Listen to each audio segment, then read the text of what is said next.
Hello friends, एबीएफएम का unit 22 आज हम लोग स्टार्ट करेंगे। चैप्टर का नाम है हमारा यहाँ पे आर्टिफिशियल इंटेलिजेंस। तो ये जो चैप्टर है आपका एग्जाम के लिए इंपॉर्टेंट है काफ़ी। इसमें से आप 4-5 नंबर के क्वेश्चंस एग्जाम में एक्सपेक्ट कर सकते हैं।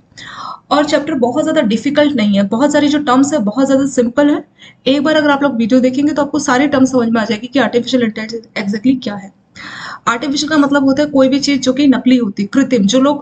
जो चीज़ इंसान खुद से बनाता है तो उसको हम लोग बोलते हैं आर्टिफिशियल, ठीक है। इसको कृत्रिम ऐसे बोला जाता है, मतलब आर्टिफिशियल जिसको ह्यूमन ने मैन्युफैक्चर किया। इंटेलिजेंस मतलब बुद्धि, तो ऐसी बुद्धि जिसको बनाया गया है, मतलब ऐसी बुद्धि जिसको इंसानों ने बनाया तो उसको हम लोग बोलते हैं आर्टिफिशियल इंटेलिजेंस।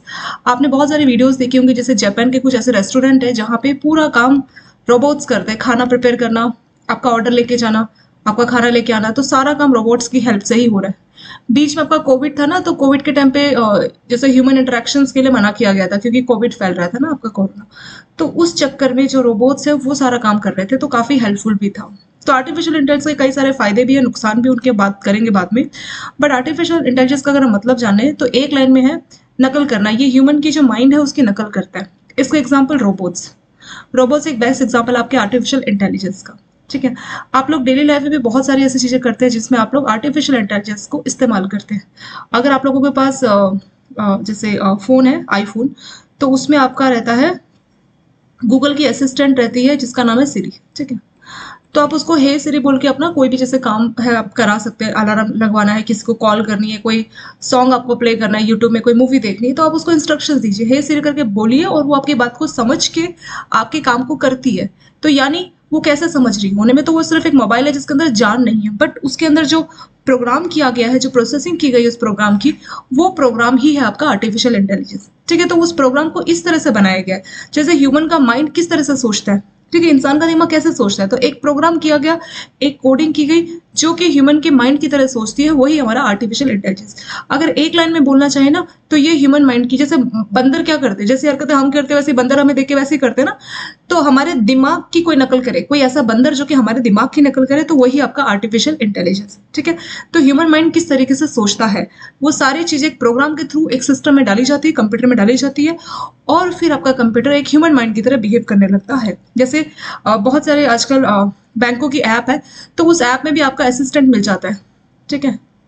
अलग अलग बैंकों ने अपनी ऐप लॉन्च की, जैसे एसबीआई की, सिया, ऐसे करके अलग अलग बैंकों ने एक असिस्टेंट लॉन्च किया है, और वो आपका वर्चुअल असिस्टेंट है, मतलब कंप्यूटर ही आपसे बात कर रहे हैं, ठीक है। इसका फायदा क्या है कि इसको सैलरी नहीं पे करनी, ठीक है। और क्या फायदे, 24/7 आप उसको यूज कर सकते हो, ये कभी भी थकेंगे नहीं, नो टायर्डनेस, तो कभी आपसे छुट्टी रेस्ट ये सब नहीं मांगेंगे। तो बहुत सारे फायदे भी है, बट साथ साथ इसके नुकसान भी है। एक तो आर्टिफिशियल इंटेलिजेंस बिल्कुल नया नया, तो बहुत ज्यादा खर्चे हो जाते हैं इसमें। इस काम को कोई भी चीज बनानी, जैसे रोबोट्स अगर में बनाने, तो बहुत ज्यादा खर्चा हो जाएगा। दूसरा, जॉब्स जो है, लोगों की जॉब्स ले लेता है। सारा काम आप कंप्यूटर से करा रहे हैं, तो जॉब्स जो है कम हो जाएगी। और फ्यूचर को लेकर देखा जाए तो वो भी एक लिमिटेशन है, क्योंकि अगर मान लीजिए फ्यूचर में आर्टिफिशियल इंटेलिजेंस बहुत डेवलप कर जाती है और सच में कोई ऐसी टेक्नोलॉजी बन जाती है जो कि ह्यूमन माइंड की तरह सोचे, ठीक है, और उसको अगर किसी तरह से लगता है कि ह्यूमन जो दिमाग है वो उनके लिए खतरा है, ठीक है, तो वो ह्यूमन के खिलाफ भी जा सकती है। और आप जानते हैं मशीन्स कितनी पावरफुल है as compare to human being, तो उस केस में ह्यूमन को बहुत ज्यादा इश्यूज फेस करने पड़ सकते हैं।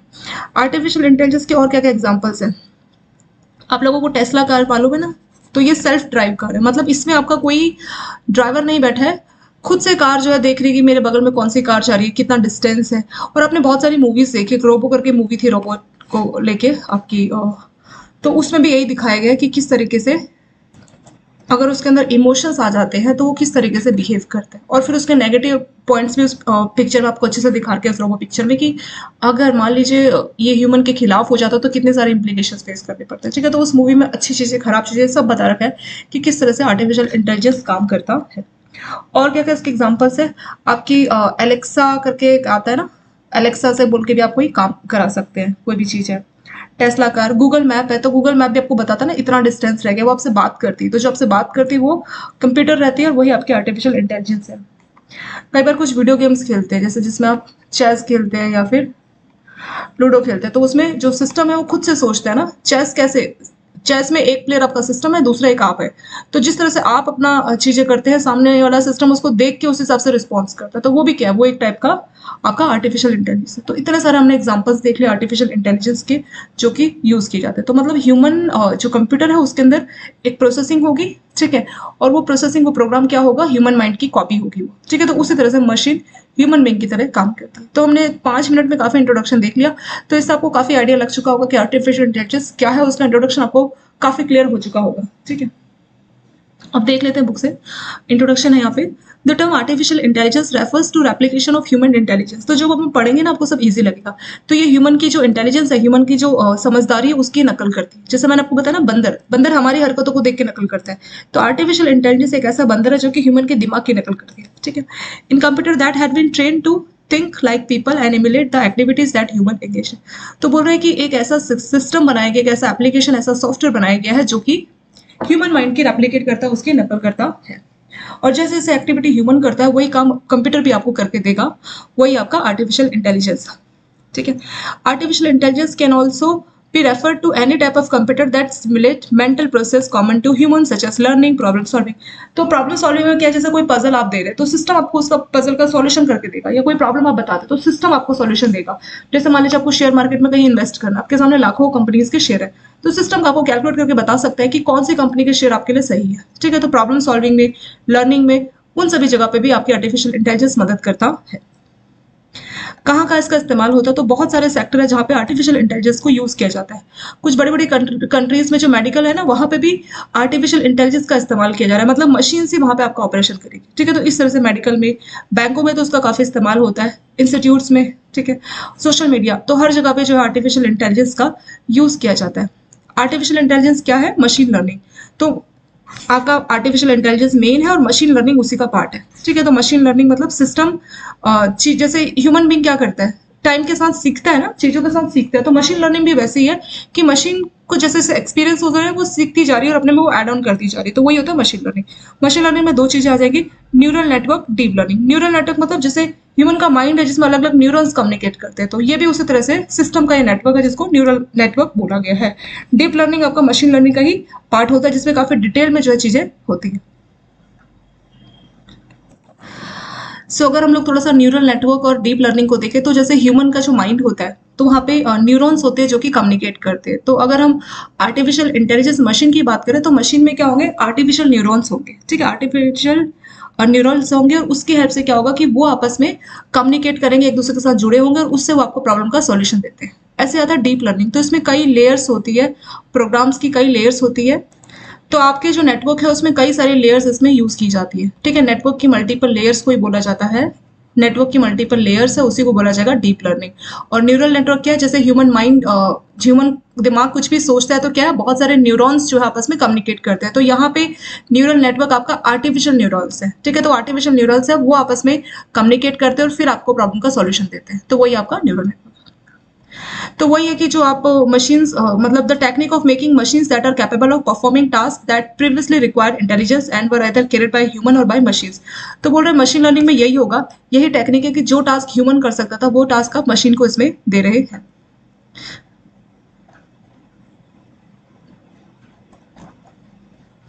चलिए अब हम लोग हिस्ट्री देखेंगे।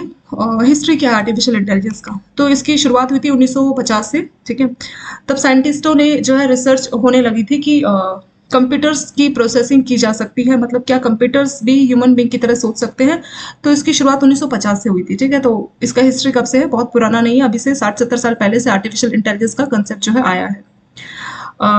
एलन ट्यूरिंग नाम के एक मैथमेटिशियंस थे यूके, यूनाइटेड किंगडम में, is credited with the first person to suggest test process. तो ये पहले आदमी थे जिन्होंने बोला था कि एक टेस्ट करना चाहिए जानने के लिए कि जो मशीन वो इंटेलिजेंट है कि नहीं है। तो जो ये बात फर्स्ट टाइम किसके दिमाग में आई थी, ये थी एलन ट्यूरिंग। तो उनके दिमाग में ये बात फर्स्ट टाइम आई थी कि हमें टेस्ट करना चाहिए जानने के लिए कि मशीन इंटेलिजेंट होती है कि नहीं होती है, ठीक है। तो वहां से इसकी शुरुआत हुई थी। In what would eventually be known as Turing test. तो इनका नाम था एलन ट्यूरिंग, इसी के नाम पे एक टेस्ट कंडक्ट कराया गया जिसका नाम रखा Turing test. A machine plays imitations game in which it attempt to pass itself off as a human by response to series of questions in a manner. तो जैसे आप कोई क्वेश्चंस पूछते हैं ह्यूमन बीइंग से, ह्यूमन कैसे reply करता है ना, तो वैसे ही क्वेश्चंस मशीन से पूछेगा और उनका आंसर देखा गया कि उसने क्या आंसर्स दिया, ठीक है। तो इस तरह से फर्स्ट टाइम जानने की कोशिश की गई थी कि क्या मशीन्स भी ह्यूमन बीइंग की तरह सोच सकती है, रिप्लाई कर सकती है कि नहीं कर सकती। तो ये जो ट्यूरिंग थे इन्होंने टेस्ट किया और इन्होंने बिलीव किया कि इनके टेस्ट से इनको ये बिलीव हुआ था कि machines can be just to have the same level of intelligence as a human being. तो जो मशीन्स हैं उनका भी इंटेलिजेंस लेवल उसी हद तक किया जा सकता है जितना ह्यूमन बीइंग का, तो ऐसा इनका कहने का था।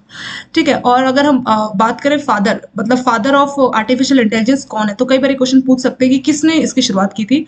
जॉन मैकर्थी थे, ये प्रोफेसर थे आपका मैसेंचुरेट्स इंस्टीट्यूट ऑफ टेक्नोलॉजी के प्रोफेसर थे। इन्होंने पहली बार ये टर्म्स इस्तेमाल की आर्टिफिशियल इंटेलिजेंस 1956 में, 1956 में जॉन मैकर्थी ने फर्स्ट टाइम ये टर्म इस्तेमाल की। तो ये एक नंबर का क्वेश्चन पूछ सकते हैं कि कौन थे फाउंडर ऑफ आर्टिफिशियल इंटेलिजेंस, मतलब फादर किसको बोला जाता है, तो आंसर क्या है, जॉन मैकर्थी। ये क्वेश्चन पूछ सकते हैं डेफिनेटली। और तो इनके कहने पे आर्टिफिशियल इंटेलिजेंस को एक सेपरेट फील्ड बनाया गया। पहले इसको कंप्यूटर का ही पार्ट समझा जाता था, पर इनके कहने पे कि आर्टिफिशियल इंटेलिजेंस एक बहुत बड़ी टर्म है, फ्यूचर को बदल सकती है, तो इनके कहने पे इसको एक अलग से फील्ड बनाया गया। जैसे कंप्यूटर साइंस, ये सब अलग अलग फील्ड है ना, मैथ्स, रीजनिंग, ऐसे आर्टिफिशियल इंटेलिजेंस को भी स्टडी के लिए बिल्कुल अलग एक तरह से एक अलग से फील्ड इसको बना दिया गया था आर्टिफिशियल इंटेलिजेंस को। इन्होंने एक कॉन्फ्रेंस की थी, डार्टमाउथ कॉन्फ्रेंस, और उसी कॉन्फ्रेंस में जो रिसर्च की गई और फिर पता लगा कि आर्टिफिशियल इंटेलिजेंस एक अलग से फील्ड के तौर पे, स्टडी के तौर पे यूज किया जा सकता है। अगर हम बात करें बिटवीन द ईयर 1956 एंड 1966, तो इन 10 सालों में क्या हुआ, the majority of AI research focus mostly on theoretical aspects. तो इस फील्ड में बहुत ज्यादा, क्योंकि प्रोग्राम्स कोडिंग उस टाइम पे इतनी फेमस नहीं थी ना, तो ज्यादातर चीजें जो है थियोरेटिकल एस्पेक्ट में ही थी, बहुत ज्यादा इसमें रिसर्च नहीं हुई। जो भी रिसर्च हुआ वो थियोरेटिकल एस्पेक्ट को लेके हुआ 10 सालों तक। ठीक है, 56 में पहली बार इसकी शुरुआत हुई, तो स्टार्टिंग के 10 सालों तक जो है थ्योरी हुई, इसका ज्यादा प्रैक्टिकल यूज नहीं किया गया। वो बात भी सही है, कोई भी चीज बनती है तो स्टार्टिंग में पहले थ्योरी की फॉर्म में होती है। जैसे ब्लैक होल की शुरुआत हुई थी, तो पहले क्या था, वो सिर्फ थ्योरी में था। अभी 2-3 साल पहले उसकी इमेज जो है कैप्चर की गई थी। तो बहुत सी चीजें थ्योरी में होती है, बट उसका रियलिटी में पता लगने में काफी टाइम लग जाता है, प्रैक्टिकल में काफी टाइम लग जाता है। नेक्स्ट हेडिंग है एप्लीकेबिलिटी ऑफ आर्टिफिशियल इंटेलिजेंस, कहाँ कहाँ पे इसका इस्तेमाल किया जाता है। ठीक है, इसके इस्तेमाल से पहले थोड़ा सा हम लोग देख लेते हैं अभी तक हम लोगों ने क्या क्या पढ़ा। हमने देखा कि आर्टिफिशियल इंटेलिजेंस क्या होता है, ये एक ऐसा बंदर आप समझ सकते हैं जो कि ह्यूमन माइंड की नकल करता है। ठीक है, तो आर्टिफिशियल इंटेलिजेंस मतलब कंप्यूटर अगर ह्यूमन माइंड की तरह सोचने लगे, कंप्यूटर को इस तरह से आप ट्रेनिंग दो, इस तरह से आप उनको प्रोग्राम करो, इस तरह से कोडिंग करो कि वो ह्यूमन माइंड की तरह सोचने लगे, तो उसको हम लोग बोलेंगे आर्टिफिशियल इंटेलिजेंस। इसका एग्जांपल क्या है, गूगल की असिस्टेंट है सीरी, ऐसी आपकी एलेक्सा। ठीक है, हाई एलेक्सा करके आप कोई काम बोल सकते हैं, कोई गाना चला दो, कुछ कर दो, तो वो आपका काम कर देगी। ऐसे ही आपकी गूगल मैप, और बहुत सारे बैंकों के जो चैटबॉट होते हैं जो आपको रिप्लाई करते हैं असिस्टेंट बनके, तो वो सारे आपके आर्टिफिशियल इंटेलिजेंस के एग्जांपल है। बहुत से बैंकों में जो है रोबोट्स भी यूज किए जाते हैं ना, बड़ी बड़ी कंपनीज में रोबोट्स, बहुत से होटल्स है ऐसे जापान में जहाँ पे पूरा काम रोबोट्स की हेल्प से किया जाता है, तो वो भी आर्टिफिशियल इंटेलिजेंस का ही पार्ट होता है। तो ये सारा ही हमारा आर्टिफिशियल इंटेलिजेंस इसमें हो जाएगा। और फिर यहाँ पे है कि कौन कौन से फील्ड में आर्टिफिशियल इंटेलिजेंस को यूज किया जाता है, तो अलग अलग फील्ड है, जैसे मेडिकल, जहाँ पे रोबोट्स ही आपका ऑपरेशन ट्रीटमेंट सब करेंगे। बैंकिंग में भी इसका यूज होता है, इंस्टीट्यूट्स में भी, और सोशल मीडिया में भी इसका काफी यूज होता है। आर्टिफिशियल इंटेलिजेंस क्या है, तो आर्टिफिशियल इंटेलिजेंस में क्या होता है, मशीन लर्निंग होती है। तो मशीन लर्निंग आर्टिफिशियल इंटेलिजेंस का ही पार्ट होती है। ठीक है, और उसमें न्यूरल नेटवर्क और डीप लर्निंग है। न्यूरल नेटवर्क में क्या होगा, कई सारे आर्टिफिशियल न्यूरॉन्स का नेटवर्क बनाया जाएगा, और कोई प्रॉब्लम है उसका सॉल्यूशन वो नेटवर्क देता है। सेकेंड है डीप लर्निंग। डीप लर्निंग में क्या होगा, मल्टीपल लेयर्स होती है आपके नेटवर्क की, और उसकी हेल्प से जो आपको प्रॉब्लम का सॉल्यूशन दिया जाता है। फिर अगला हमने देखा था इसका हिस्ट्री कहाँ से हुआ था, तो 1950। तो आर्टिफिशियल इंटेलिजेंस बहुत पुराना नहीं है, 1950 से जो है साइंटिस्टों ने ये जानने की कोशिश की गई कि क्या जो कंप्यूटर है उनके अंदर इंटेलेक्चुअल पावर होती है जैसा कि ह्यूमन बीइंग के अंदर होता है। ठीक है, तो तब से थोड़ी सी इसकी शुरुआत हुई थी। तो फर्स्ट टाइम 1950 में इसके बारे में बात की जाने लगी कि क्या ह्यूमन जो कंप्यूटर्स है वो ह्यूमन माइंड की तरह सोच सकता है, क्या ऐसा कुछ पॉसिबल है। तो उसकी शुरुआत 1950 से इसमें हो गई थी। एलन ट्यूरिंग थे एक मैथमेटिशियन, इन्होंने पहली बार जो है ये आइडिया दिया था। ये पहले पर्सन थे जिन्होंने सोचा था कि क्या मशीन इंटेलिजेंट होती है कि नहीं होती। फिर इन्होंने एक टेस्ट किया था जिसका नाम था ट्यूरिंग टेस्ट। इसमें क्या था, एक इमिटेशन गेम खिलाई गई थी मशीन के साथ, ह्यूमन बींग से जो क्वेश्चन पूछे गए थे, और मशीन से देखा गया कि क्या वो रिस्पॉन्स देती है, क्या वो ह्यूमन बींग की तरह होती है कि नहीं होती। फिर इनका बिलीफ क्या आया टेस्ट के बाद कि जो इंटेलिजेंस लेवल है मशीन का वो ह्यूमन बींग की तरह ही होता है। अगर हम बात करें फादर ऑफ आर्टिफिशियल इंटेलिजेंस, तो वो थे आपके जॉन मैकर्थी। तो ये MIS इंस्टीट्यूट के प्रोफेसर है। ठीक है, और जॉन मैकर्थी ने फर्स्ट टाइम ये टर्म इस्तेमाल की थी। कौन सी टर्म, आर्टिफिशियल इंटेलिजेंस। कब की बात है, 1956 में इन्होंने ये टर्म इस्तेमाल की थी। फिर इन्होंने कॉन्फ्रेंस कराई थी, डार्टमाउथ कॉन्फ्रेंस। वहां पे इन्होंने बोला था कि आर्टिफिशियल इंटेलिजेंस को अलग से फील्ड मानना चाहिए स्टडी का, क्योंकि किसी चीज़ को अगर आप अलग से फील्ड मानते हो ना तो उसमें बहुत डिटेल में स्टडी की जाती है। तो इसी उनके कहने पे इसको एक अलग से फील्ड बनाया गया। 1956 से 1956 से 1966, इन 10 सालों में ज़्यादा कुछ प्रैक्टिकल तो नहीं था, सब थियोरेटिकल एस्पेक्ट आर्टिफिशियल इंटेलिजेंस के किए गए थे। अगला है एप्लीकेबिलिटी। तो कहाँ कहाँ पे आर्टिफिशियल इंटेलिजेंस को यूज किया जाता है? तो बहुत सारी चीजें जहाँ पे आर्टिफिशियल इंटेलिजेंस यूज की जाती है, जैसे मेडिकल हो गया, स्टॉक ट्रेडिंग, मतलब कौन से शेयर में आपको पैसा लगाना नहीं लगाना, तो कंप्यूटर ही आपको सॉल्व करके बताएंगे कि हाँ यहाँ कर लीजिए। Robot control, law, remote sensing, scientific discoveries, even toy manufacturing. ठीक है, तो ये सारा क्या है, जैसे आप रिमोट कंट्रोल से कोई कार चला रहे हैं तो वो भी एक तरह से आर्टिफिशियल इंटेलिजेंस है जिसमें आप चीजों को कंट्रोल कर रहे हैं। तो कहाँ का एप्लीकेशन हम लोग देख चुके हैं ना, जैसे आप लोग लॉ में इसको यूज कर सकते हैं, मेडिकल में यूज कर सकते हैं, ठीक है, और stock trading, banking, robot control, तो और भी जैसे मैन्युफैक्चर और टॉय मैन्युफैक्चरिंग कंपनी, वहां पे भी आर्टिफिशियल इंटेलिजेंस को यूज किया जा सकता है। ठीक है, फिर बोला अगर हम इसके एप्लीकेशन की बात करें तो थाउजेंड ऑफ एप्लीकेशन, मतलब हजारों जगह जहाँ पे हम आर्टिफिशियल इंटेलिजेंस को इस्तेमाल कर रहे हैं। बहुत से आपने बड़ी बड़ी कंपनीज देखी होंगी, कार मैन्युफैक्चरिंग, तो वहां पे चीजों को, कार के जो पार्ट्स है उनको असेंबल करने का काम मशीन के द्वारा किया जाता है। तो वो भी एक टाइप से आर्टिफिशियल इंटेलिजेंस है, मतलब मशीन ही आपकी चीजों को असेंबल करने में आपकी मदद कर रही है। पहले क्या था, एक कार बनाने के लिए 20-40 लोग चाहिए थे, तो अब क्या है कि सारा काम मशीन करती है, बस एक पर्सन एज ए सुपरवाइजर उसको देखता है और मशीन ही उसको जोड़ के पूरा का पूरा कार आपके लिए रेडी कर देती है। तो ये सब क्या है, ये आर्टिफिशियल इंटेलिजेंस ही आपका है। तो बोला गया कि ऑलमोस्ट हजारों इसके एप्लीकेशन, ऑलमोस्ट हर इंफ्रास्ट्रक्चर इंडस्ट्रीज में आर्टिफिशियल इंटेलिजेंस आपको मिल जाएगी। अगर हम लेट 90s की बात करें या अर्ली 21st सेंचुरीज की बात करें तो आर्टिफिशियल इंटेलिजेंस, लेट 1990 और अर्ली 21st सेंचुरी की बात करें तो artificial intelligence technology become widely use as component. तो बड़े बड़े सिस्टम में आर्टिफिशियल इंटेलिजेंस एक इंपॉर्टेंट कंपोनेंट के तौर पे यूज किया जाता है। फिर बोल रहा है कि इसका इस्तेमाल तो बहुत ज्यादा है, बहुत जगह इसको अडॉप्ट किया जा रहा है, लेकिन the field of AI is rarely given, लेकिन उसको क्रेडिट नहीं मिलता। कुछ लोग होते हैं ना घर में जो सारा काम करते हैं बट उनको क्रेडिट नहीं दिया जाता, तो सेम ऐसी एआई के साथ हुआ है कि वो बहुत जगह पे यूज किया जाता है बट लोग मानते ही नहीं है कि ये एआई है। मतलब लोगों को लगता है एआई कोई, मतलब ये बिल्कुल वही अगर ना कि लोगों को मालूम नहीं है कि एआई एक्चुअली क्या है, वो यूज कर रहे हैं पर उनको नहीं मालूम कि ये एआई है, तो इसी वजह से ऐसा हो पाया, प्रॉपर इंट्रोडक्शन नहीं हो पाई एआई की। अभी भी आप किसी से पूछ लीजिए कि एआई क्या है तो वो सोचेगा क्या है एआई, आर्टिफिशियल इंटेलिजेंस क्या है, उनको समझ नहीं आएगा। तो मतलब ये जो टर्म है, इस टर्म को लोग बहुत डिफिकल्ट समझते हैं, उनको नहीं मालूम एआई एग्जैक्टली क्या है, और उसका कारण ये है कि इसका यूज ही इतना ज्यादा है, मतलब हर जगह पे ये है, तो समझ में नहीं आता कि एआई एग्जैक्टली क्या है। किसी आदमी के बहुत सारे रूप है तो पहचान में नहीं आता ना कि असली में है कौन। कोई आदमी बहरूपी है, वो हमेशा अपने बहुत सारे रूप चेंज करते हैं, तो डाउट हो जाता है कि ये वो है कि नहीं है। ऐसे ही कुछ एआई के साथ हुआ है, एआई का एप्लीकेशन इतनी सारी जगह पे तो लोगों को समझ नहीं आता कि एआई एग्जैक्टली क्या है।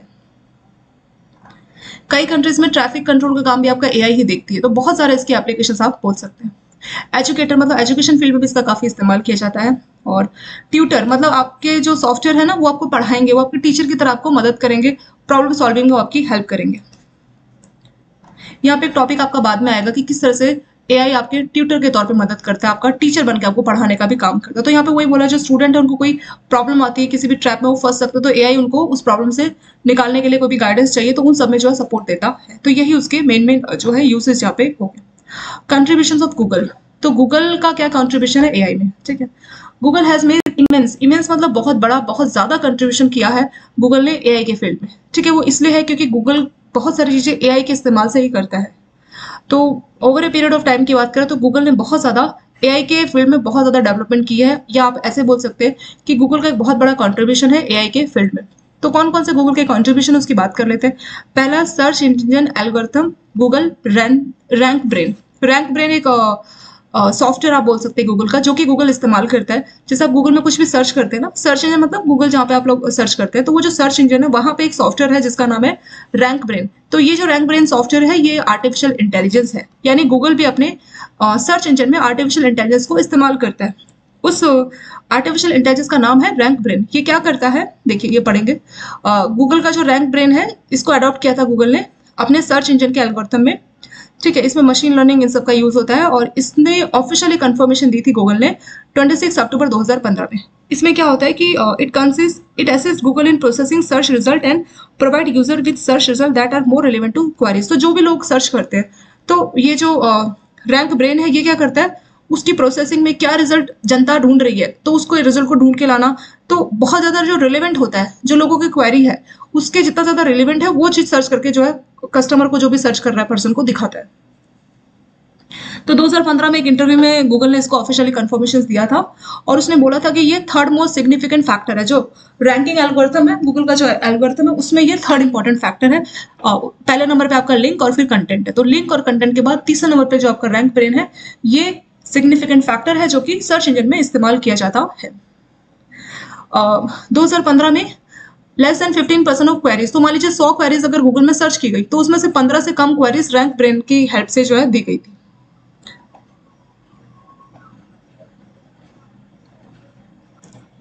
रैंक ब्रेन एग्जैक्टली क्या होता है? RankBrain makes an effort to map the queries into words और what cluster that have the highest, तो जो भी जैसे मान लीजिए बिल्कुल वैसे ही है कि मान लीजिए हजारों चीजें रखी पड़ी एक बास्केट में और कस्टमर आए कि हमें ये सर्च करना है, तो रैंक ब्रेन फटाफट से ढूंढ के देता है जो चीज लोगों ने सर्च की है, जो चीज सबसे ज्यादा मैच कर रही है, जिसकी मैचिंग की प्रोबेबिलिटी सबसे ज्यादा है, तो उस चीज को लाके दिखाता है कौन? आपका रैंक ब्रेन। तो इस तरीके से काम करता है।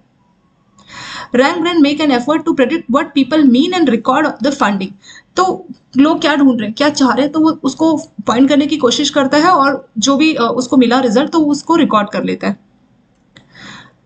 If then change the result to deliver a high level of pleasures for users, तो यूजर्स जो चाह रहे हैं और वैसे रिजल्ट उनको मिल गया तो उनको काफी खुशी इसमें मिलती है। ठीक है, तो ये इसका फायदा आपके रैंक ब्रेन का। तो एक प्रोडक्ट ये हो गया, ये एक आर्टिफिशियल इंटेलिजेंस प्रोडक्ट है जो कि गूगल यूज करता है। सेकंड है आपका AI hub. Artificial intelligence hub क्या होती है, देखिए यहां से देखेंगे। AI hub is one stop solution for plug and play machine learning content, तो यहाँ पे मशीन लर्निंग की जो कंटेंट है आपको यहाँ पे मिल जाएंगे। कहाँ पे मिल जाएंगे? AI hub. ठीक है, तो ये वन स्टॉप सॉल्यूशन है, वन स्टॉप सॉल्यूशन है। ये है आपका वन स्टॉप शॉप, मतलब जैसे कुछ ऐसे होते हैं ना मॉल जहाँ पे आपको सारा चीज एक ही जगह पे मिल जाता है, तो मशीन लर्निंग का जितना भी कंटेंट है आपको एआई हब में मिल जाएगा। ठीक है, आर्टिफिशियल इंटेलिजेंस हब में आपको मशीन लर्निंग, जैसे हमने देखा था कि एआई का ही पार्ट होती है आपकी मशीन लर्निंग। ठीक है, तो एआई हब क्या है? जहाँ पे आपको मशीन लर्निंग का सारा कंटेंट मिल जाएगा। This content include pipelines, Jupyter notebook, tensor flow modes, तो ये यहाँ पे टर्म्स इस्तेमाल की गई, ये आप समझ सकते हैं ये सॉफ्टवेयर उसी का पार्ट होते हैं मशीन लर्निंग का। ठीक है, तो इन सबसे मिलकर बना होता है। इसमें दो फायदे हैं, it possess two important advantages to provide. तो इसमें दो फायदे, पहला क्या है? The first step is to make available to all the companies in the world high quality machine learning resource that have been build. तो गूगल क्लाउड ने, Google research ने या बाकी जो टीम्स है गूगल की, उन्होंने अगर कुछ भी मशीन लर्निंग का कंटेंट दिया है तो जो भी कंपनीज है सबको ये कंटेंट अवेलेबल हो जाता है इस वन स्टॉप शॉप की हेल्प से, जो है आपका एआई हब। दूसरा फायदा क्या है? The second benefit, it give business access to private and protected portal. तो यहाँ पे जो बिजनेसेस है उनको एक तरीके का प्रोटेक्टिव और प्राइवेट पोर्टल देता है। कौन? एआई हब एक पोर्टल देता है where they may upload and share machine learning resource with their own companies. जैसे मान लीजिए कुछ कंपनी है तो ये एआई हब क्या करता है? उनको एक प्राइवेट पोर्टल दे रहा है। प्राइवेट पोर्टल मतलब यहाँ पे आप चाहे तो अपनी खुद की कंपनी से अपने मशीन लर्निंग का रिसोर्स आप शेयर कर सकते हैं। वही लिखा है कि जहां पे आप अपलोड कर सकते हैं और शेयर कर सकते हैं जो भी आपके मशीन लर्निंग के रिसोर्सेज हैं, ठीक है, अपनी खुद की कंपनीज के लिए। तो ये वाला बेनिफिट भी एआई हब आपको प्रोवाइड करता है। तीसरा आपका क्यू फ्लो पाइपलाइन। तो इससे पहले ये वाला देखते हैं कि इसमें एग्जैक्टली क्या हो रहा है एआई हब में। एआई हब क्या है? आपका वन स्टॉप शॉप है जहाँ पे आपको मशीन लर्निंग का सारा कंटेंट मिल जाएगा। ठीक है, और इसमें क्या होता है कि आपकी जुपिटर नोटबुक, पाइपलाइन, इन सब के ये जो कंटेंट है मशीन लर्निंग का, उसमें ये सारी चीजें होती है। जैसे हम बोल रहे हैं ना मशीन लर्निंग कंटेंट, तो मशीन लर्निंग कंटेंट में क्या होगा? पाइपलाइन, जुपिटर नोटबुक, ये सारा कंटेंट होता है मशीन लर्निंग का। ठीक है, और इसके दो फायदे और भी है। पहला फायदा है कि इसमें जो भी कंपनीज है उनको हाई क्वालिटी का मशीन लर्निंग रिसोर्स मिल जाता है जो कि बिल्ड किया जा रहा है। मशीन लर्निंग का जो रिसोर्स बिल्ड किया जा रहा है गूगल क्लाउड के द्वारा, गूगल सर्च के द्वारा, या कोई और टीम गूगल की जो कि रिसोर्स बना रही है आपका मशीन लर्निंग का, तो वो इसको यूज कर सकते हैं। ठीक है, दूसरा फायदा है कि ये कंपनीज को प्राइवेट और प्रोटेक्टेड पोर्टल देता है जहां पे कंपनी अपलोड कर सकती है और शेयर कर सकती है मशीन लर्निंग रिसोर्स अपनी खुद की दूसरी कंपनीज के साथ। ठीक है, तो ये दो फायदे इसके यहाँ पे हो जाते हैं। तीसरा है आपका Q flow pipeline system. So exactly क्या होता है हमारा क्यूब फ्लो पाइपलाइन सिस्टम में? देखिए इसमें क्या होता है कि जो भी हमारे चीजें हमने मशीन लर्निंग में जमा की, ठीक है, तो इससे पहले जो हमने देखा था वो था आर्टिफिशियल हब। तो यहाँ पे क्या था कि जो भी मशीन लर्निंग का कंटेंट था उन सबको जो है शेयर किया जा रहा था अलग अलग। तो क्यू फ्लो जो आपका नेक्स्ट है क्यू फ्लो। क्यू फ्लो में एग्जैक्टली क्या है कि जो भी मशीन लर्निंग का कंटेंट है उन सबको इकट्ठा किया जाएगा, और ये बिल्कुल वैसे ही जैसे आप लोगों ने कोई ऐप बना दी मान लीजिए और फिर वो आप शेयर कर रहे हैं। तो मतलब मशीन लर्निंग के कंटेंट को इस तरीके से इकट्ठा करना कि उसको रीयूज कर सके। ठीक है, जैसे कोई भी चीज होती है उसको आपने इकट्ठा कर लिया। ठीक है, इकट्ठा करके मान लीजिए आपने इसको, आप इमेजिन कीजिए, ये ऐप नहीं है बट इमेजिन कीजिए कि आपने मशीन लर्निंग के कोड की हेल्प से आपने कोई ऐप बना दी। ठीक है, उस ऐप को कोई भी यूजर डाउनलोड करके सीख सकता है, मतलब अपने सिस्टम में इंस्टॉल करके रख सकता है, और फिर जो मशीन लर्निंग का कोड है वो उसको यूज कर सकता है अपने पर्पस के लिए। तो हम अगर मशीन लर्निंग का जो कंटेंट है उसको रीयूज करना चाहते हैं, क्या करना चाहते हैं, रीयूज, मतलब ज्यादातर नंबर के जो नेटवर्क है, इंटरनेट नेटवर्क के जो कस्टमर्स है, उन तक अगर अपना मशीन लर्निंग कंटेंट शेयर करना चाहते हैं तो उसमें क्यू फ्लो पाइपलाइन सिस्टम मदद करता है। तो ये एग्जैक्टली क्या है, देखिए यहाँ पे एक टर्म है टुडे रीयूजेबल पाइपलाइन। तो रीयूजेबल पाइपलाइन की हेल्प से क्या हो रहा है कि जो भी आपका मशीन लर्निंग का कंटेंट है, इसको आप मान सकते हैं कि जैसे एक ऐप है जिसमें आपने मशीन लर्निंग का कंटेंट इकट्ठा कर लिया, आप कोई भी इस ऐप को डाउनलोड करके इस मशीन लर्निंग के कंटेंट को यूज कर सकते हो। तो बिल्कुल वही है आपका क्यू फ्लो पाइपलाइन सिस्टम। ठीक है, तो इसमें वही बोला है कंटेनर सेंट्रिक, मतलब एक कंटेनर जिसमें आपने कोई चीज इकट्ठी कर ली है। End to end machine learning process are what queue flow. तो जो मशीन लर्निंग का कंटेंट है उसको अगर आपने किसी कंटेनर में इकट्ठा कर लिया तो वही आपका Q flow pipeline system. Components which are self-contained collection of code that are packaged as container imagine and are what are used to construct pipeline। तो पाइपलाइन कैसे बनता है, इसमें जो आपके मशीन लर्निंग के कोड है उनको कलेक्ट किया जाता है और उसकी हेल्प से आपका पाइपलाइन क्रिएट किया जाता है। In the machine learning workflow each component of pipeline is responsible for specific. तो जो आपकी पाइपलाइन बन रही है उसके हर कंपोनेंट एक अलग अलग स्पेसिफिक स्टेज के लिए रिस्पॉन्सिबल है। जैसे कोई कंपोनेंट इसका रिप्रोसेसिंग, कोई डेटा ट्रांसफॉर्मेशन, कोई किसी मॉडल को ट्रेन करने के लिए, तो हर किसी का अलग अलग पर्पस है, हर कोई अलग अलग चीज के लिए रिस्पॉन्सिबल रहता है। इसमें एग्जैक्टली क्या होता है, build and distribute repeatable machine learning workflow with the. तो जो आपका क्यू फ्लो पाइपलाइन सिस्टम है इसकी हेल्प से आप मशीन लर्निंग वो वर्कफ्लो जो है उसको बनाते हैं और उसको डिस्ट्रीब्यूट करते हैं। सेकंड क्या है, क्रिएट मशीन लर्निंग एक्सपेरिमेंट। तो जब आपको ये मिल जाता है क्यू फ्लो पाइपलाइन सिस्टम, इसकी हेल्प से आप मशीन लर्निंग एक्सपेरिमेंट करते हैं और फिर उसमें and deploy them into production using Q flow pipeline system. तो इसकी हेल्प से आप अपना मशीन लर्निंग एक्सपेरिमेंट जो है करते हैं। क्यू फ्लो पाइपलाइन जो है आपके क्यू फ्लो सिस्टम का एक पार्ट है और इसमें एग्जैक्टली क्या होता है, देखिए it package machine learning code. तो जो मशीन लर्निंग का कोड है ना उसको ये इकट्ठा करता है in a manner analogous to construction of application. ये बिल्कुल वैसे ही है जैसे कि कोई आप ऐप बनाते हैं, कोई एप्लीकेशन बना रहे, in order to make it accessible to other user within organization. तो एक ऐप की फॉर्म में आप इसको मान सकते हैं। इसमें जो मशीन लर्निंग का कोड है उसको इकट्ठा किया जाता है, पैकेज बनाया जाता है, उसको इकट्ठा किया जाता है और उसको बाकी के जो यूजर्स है आपके ऑर्गेनाइजेशन में वो भी इस कोड को इस्तेमाल कर सकते हैं। तो उसी पर्पज के लिए आपका क्यू फ्लो पाइपलाइन सिस्टम है उसी पर्पज के लिए काम में लाया जाता है।